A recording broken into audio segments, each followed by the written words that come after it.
We back at it again, family. I hope you had a great weekend, but we are not going to wait around. We're going to jump right in. First off, I want to talk about the fact that UCLA just brought in Trent Hendricks. He's transferring in from JMU, even though he went pro. I know it seems kind of weird, but the fact that he wasn't able to make an NFL roster, he had the option to come back and play college football. College is weird right now. I understand. I know everybody is thinking, how come he didn't make a roster? He might not be that good. Actually, this dude is good. He's not that tall. He came from the Sun Belt. So it was probably a lot of other options out there that other teams decided to go with. But the fact that he's coming back to UCLA for his 5th year and he's comfortable with Bob Chesney and the rest of the staff, that's going to put us in a really good position moving forward. We have to be excited. There's no reason for us not to be. Pay close attention to what's going on at UCLA.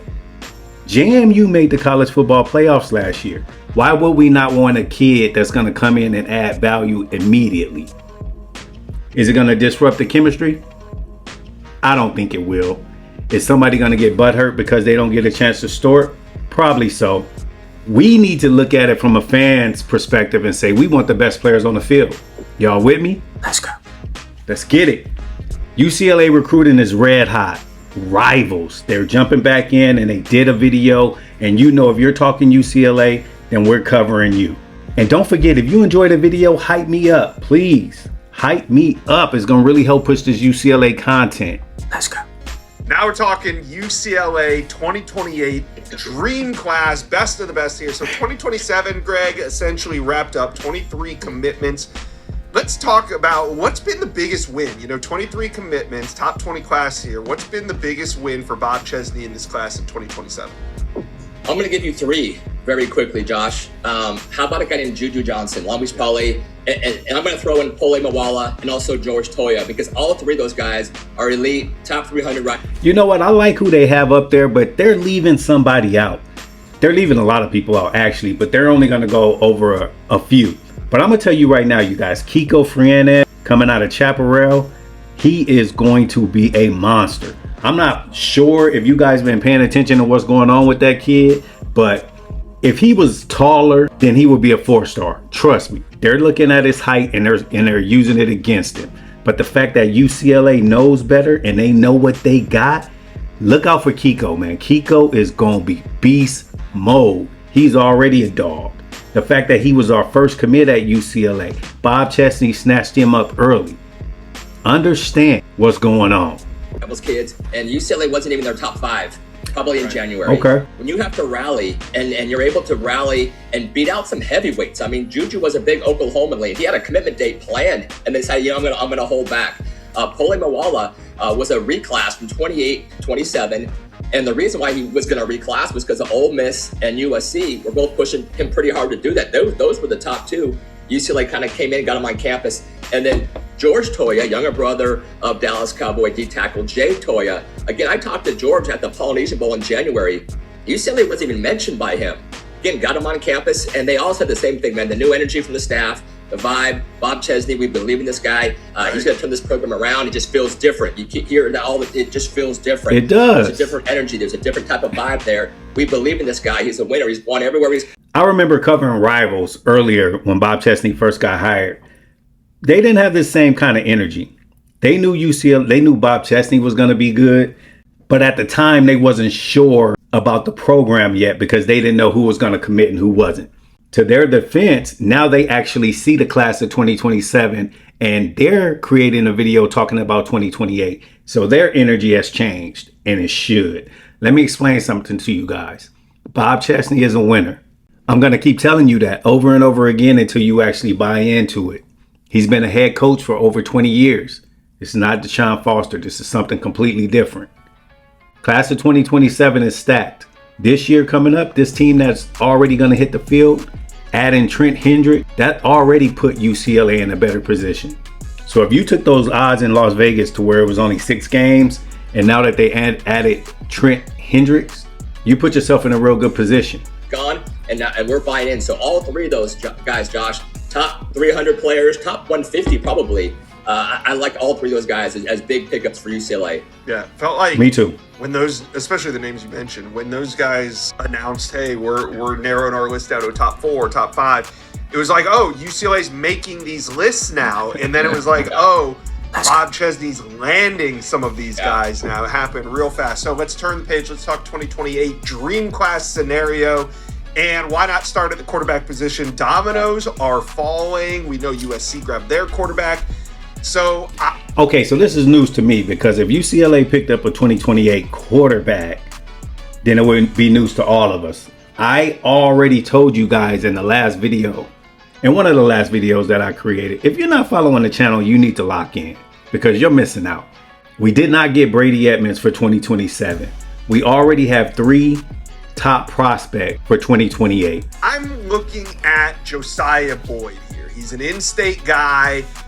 With USC going into the state of Texas to land Trey Wright, is Josiah Boyd the top priority now for UCLA?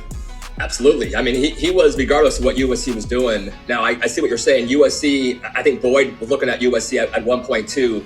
But as of right now, I think, again, I want to be, straight up. I think Oregon probably does lead for Boyd. So let's not, make it more. But again, this is a dream class. I do think UCLA has probably moved up. Probably not even in this top 4 or 5 3 months ago. They're in the top 4 or 5 now, and Oregon's been recruiting this kid for a minute. Bob Chesney, this is his first year at UCLA. Sit back and watch, family. Moved up, and I think it's probably Oregon and UCLA now. Kentucky is still in the mix. He loves Kentucky. He's not going to Kentucky. Got, Will Stein over there who knows quarterback play. But I think Oregon, UCLA, as of right now, those are the top 2, and they love Boyd, man. They really, we do as well, right? Why would we not? A little bit of a young Jaden Daniels in terms of the frame, the play style, the ability to kind of improvise, make something out of nothing, some elite throws down the field. Koa Malaulu, another quarterback locally, St. John Bosco, another quarterback that UCLA has offered, and I would say UCLA is probably in Koa's top 3. But as of right now, I would say Boyd definitely is the priority at quarterback for 2028. All right. Think about it this way, family. We're already talking 2028 recruiting. Let's go. When was the last time we've been doing that here at UCLA? Come on. Chip Kelly was trash when it came to recruiting. I'm not going to knock the man for what he did, even though it's hard for me not to. I'll let you guys handle that. But we're already talking 2028 recruiting. All right, well, let's dream big. Let's assume UCLA goes out. They show improvement. It's an exciting offense. They have a very good season. What in-state names would be a dream class type scenario here on offense? Yes, let's go with 3. Let me give you offensive lineman Lincoln Falaafe. And this guy is so unique, Josh. He came over from Australia, had never even played football. He was a basketball player and killed the campus. He's 6'8" and he's 350. 6'8", 350, San Juan Capistrano. Look at that. Team prediction. SC 26.9, Notre Dame 23.5, UCLA 3.4%. How much longer is that going to happen? He's a 4-star. What is our expectation? Do we just expect that everybody to just forget the fact that some of these schools were already recruiting these kids before Bob Chesney arrived on campus? It would be hard for us to do that. We understand the process. But the fact that we're on this list and 2028 is a year and a half away, it's giving us all the momentum we need to get this kid. Let's go. And just killed every camp he was at. Under Armour, the National Prep, Polynesian Combine. Like, he was the guy there. Hardy Nickerson, who played in the NFL, is the new head coach at J. Sarah. He said, dude, this guy is a dude. He's still learning, figuring it out, but he knows what he's doing. He's long, he's athletic. I think UCLA might actually be his leader. It's UCLA, USC, Notre Dame. So USC, Notre Dame, they're not easy to recruit against, right? Those are 2 pretty good schools. But he's been to UCLA multiple. And they definitely have more money than us, too. How much longer is money going to be a factor when it comes to landing these recruits? We got to pay attention to the tea leaves, family. Shout out to the chancellor, too. Him bringing in that football first mentality. I've been telling you guys about this for a long time. If UCLA can get football right inside the Big Ten Conference, it's going to put us in a real good position. Times and you talk to the kid, he kind of just seems like a UCLA kind of kid. It's kind of hard to explain what that is, but if you live out here, you kind of understand what that means. Kind of just seems like a UCLA kind of guy. Loves UCLA. He's going to be at 2 games. National recruit. He's going to be out there every weekend going and visiting somewhere. But I think UCLA's right there. Now I'll go with a couple receivers. Let's go with DJ Tubbs, St. John Bosco. I always thought UCLA was doing really well with him, but now Oklahoma is kind of surging. So watch out for the Sooners. But Tubbs was awesome all offseason. He's that 5'11" slot guy who's quick, after the catch, it's explosive. And then Zion Anderson, Long Beach Poly. Obviously, everyone knows about the That's who I want. If we can get Anderson out of Long Beach Poly, we're really making moves, because I'm telling you, Long Beach Poly has been a USC pipeline for a long time. And we're at that point right now to where we need to make sure we attack these local schools and break it up a little bit, because there's too much talent in Los Angeles specifically, not to mention California, for us not to get a lot of these guys. Long Beach Poly program. He's a two-way player. Receiver, I think, is kind of where his heart's at. That's where UCLA offered him. He's very tight with Juju Johnson, we already mentioned. Same high school, and Zion, I think, would be a huge pickup. I think UCLA probably leads for Zion also. So this is a dream class, but I think it's a realistic one. I think they got a chance with all three of those guys on the offensive side of the ball. He said a realistic one. UCLA fans got to love that. How about on the defensive side of the ball? Talk to me. Let's go. Your dream class. Yeah, so, I kind of mentioned it when we talked about USC. The defensive secondary I'm fascinated by it, because there is some elite defensive backs in Southern California. Shout out to Greg Biggins too, man. For all of them. And it's almost kind of like, well, if USC gets this guy, does UCLA get that guy? So it's Tetris, it's chess piece. Think about that. If we get to a situation where if USC gets this guy, then UCLA gets this guy, we're competing. We're stepping up. We're putting ourselves in a position where a lot of these kids are deciding to stay home, and they're not just picking each school based on the fact that one is a football school. They're making the best decision for them. And that means a lot, because we know UCLA is a beautiful place to be. And if we can get a lot of these kids to just stick around and stay home, it's going to put us in a situation to be great 100% of the time. And, I'm going to give you two names. Jackson Parker. Right now, I think UCLA loves this guy. His dad, Larry Parker, played at USC. USC has not offered him yet. We have this guy as a top 300 player. I mean, he's legit. It just so happens that right now USC has a couple of guys rated a little bit higher. And so if Jackson does not get the offer from USC, I think he might end up staying close to home and going to UCLA. And that would be huge, man. This is a 6'3", pushing 6'4" track guy with some athleticism and some ball skills. Jackson Parker, I think, would be big time. And then Chauncey Washington, his dad also played at USC. His top two right now are UCLA and USC. I love hearing that, family. I love hearing that. That's your top two. That puts me in a position to where I'm happy to say the days of us losing kids to Arkansas, Arizona, Wisconsin, Washington, they're coming to an end. And I don't know if you guys can feel it, but I can definitely feel it. See, USC is making a push for Chauncey. But if USC fills up at that safety spot, and I don't know how many safeties USC can get, my heart says no matter how many spots they fill up, they're going to have a spot for this kid because he's that good.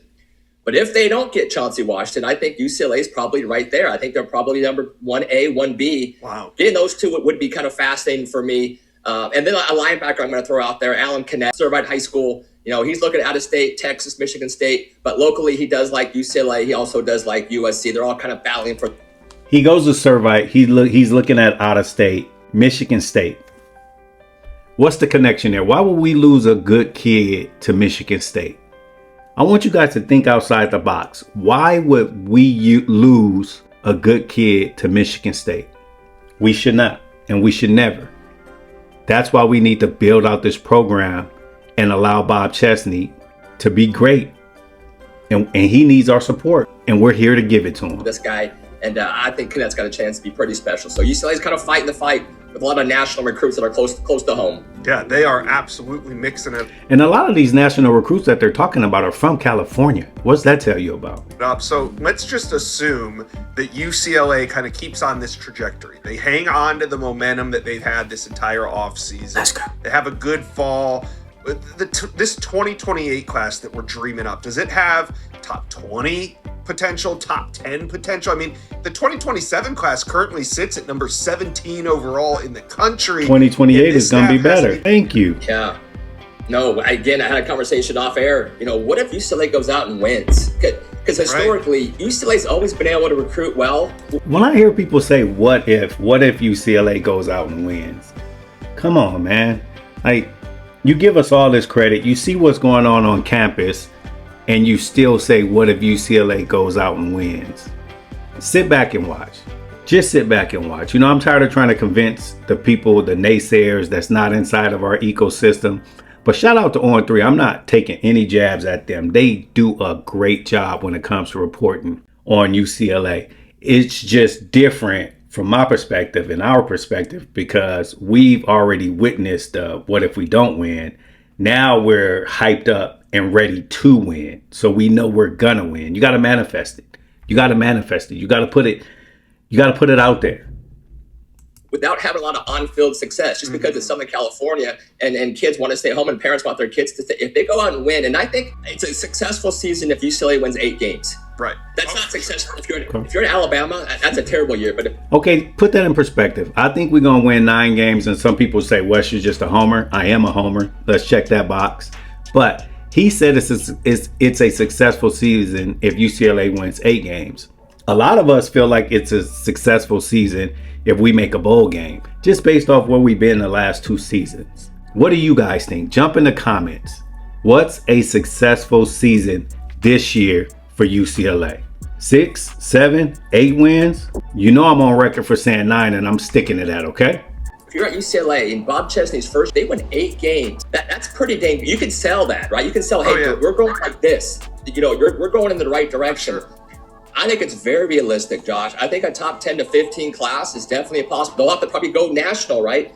Even USC with their top 5 class, you have to go outside of Southern California, outside the West. But I think UCLA has been able to do that. They've done it in Devon with a few pretty good national recruits. UCLA historically, when they were able to have these top 10 recruiting classes, be able to go recruit national. So again, nationals all comes down to NIL, right? You got to have that to come to. Keyword, it all comes down to NIL. We can fight against that mentally all we want. Greg Biggins is not making up anything. It all comes down to NIL if you want these nationally ranked kids to come to UCLA. Really push it across the finish line. But they're involved with a lot of players. And if they even get half the guys they're involved with, I think you're looking at a potential top 15 class for sure. We're definitely in position, family. You guys stay locked in, subscribe to the channel. If you haven't already subscribed, please do. If you feel like you got something from this video, then hype me up, please. It's going to really help push this UCLA content as well as the channel. UCLA Football TV, hosted by Westwood 739. 4's up.